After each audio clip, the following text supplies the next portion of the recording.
Okay, so basically I have an iPhone 4S in my hand and I'm recording on my iPhone 6 Plus in my other hand.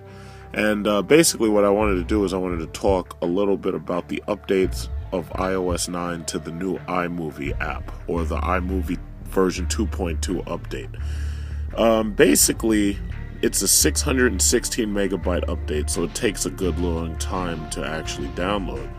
But the improvements are considerable. First of all, to make a long story short, this update is basically, it's good for iOS 9, but iOS 9 really doesn't target the older equipment. iOS 9 is all about the iPhone 6s, and it will also be about the iPhone 7, whatever that brings us, because we have no idea what the iPhone 7's about, nor will we know anything about it until probably, 9 or 10 months from now. So in any event, the iPhone 6s and the iPad Pro and any iPad that comes out from now on is going to have the ability to shoot 4K resolution video. So basically, it even says right here that there's 4K support for the 6S, 6S Plus, and the iPad Pro. And that's just in the meantime. Later on, you'll see pretty much everything Apple makes have 4K video recording. So basically, iOS 9 is targeting the newer equipment that has 2 gigabytes of RAM.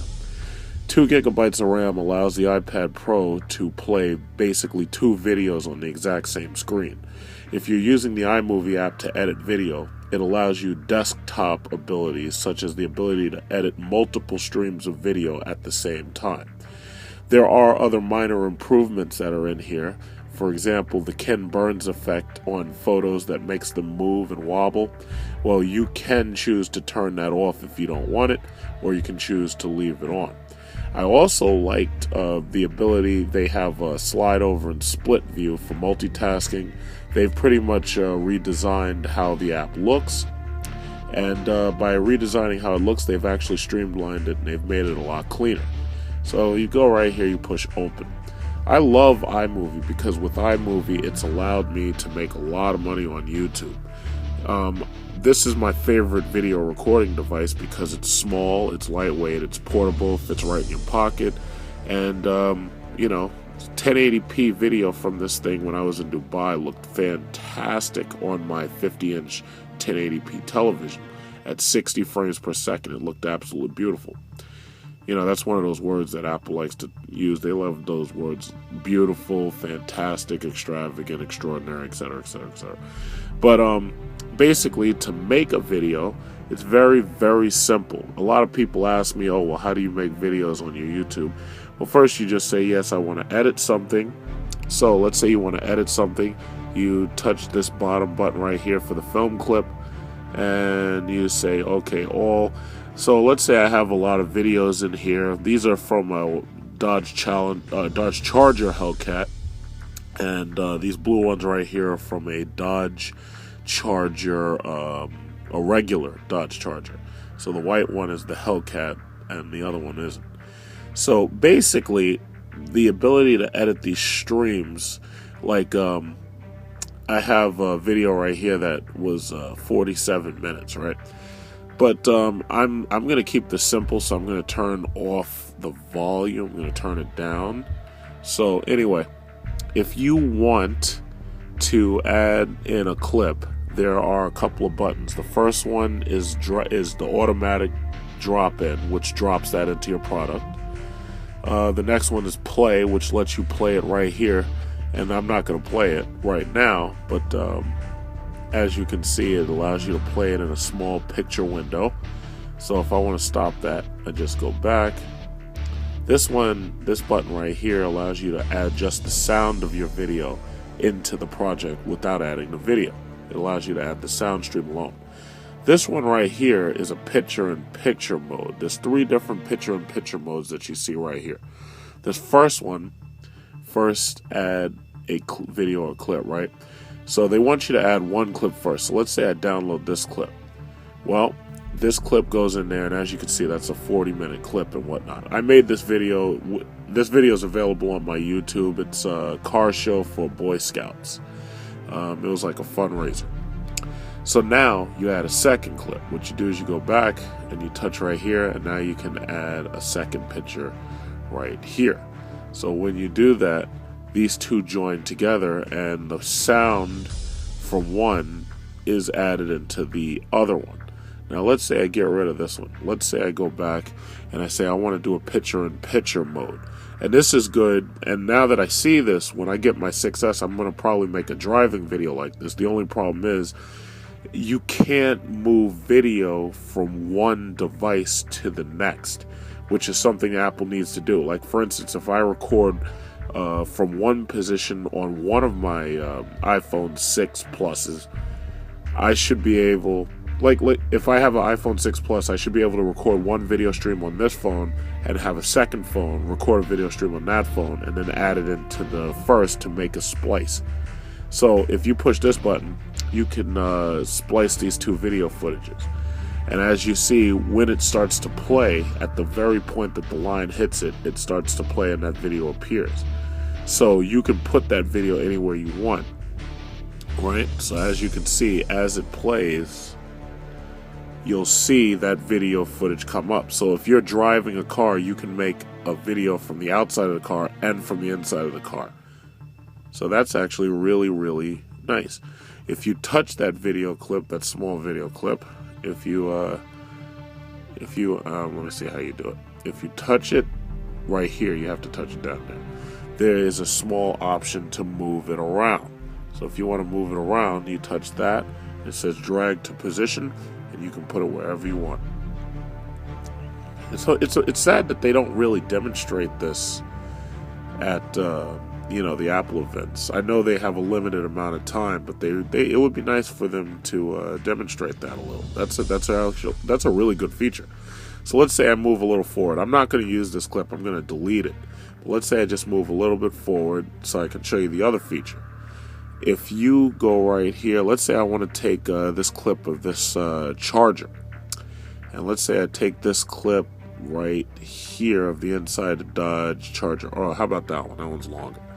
I can splice that in side by side. So when this one plays, now it splits up, and now I've got two clips playing side by side, two totally different clips, right? That's fantastic. You see? And of course, what good would it be without music?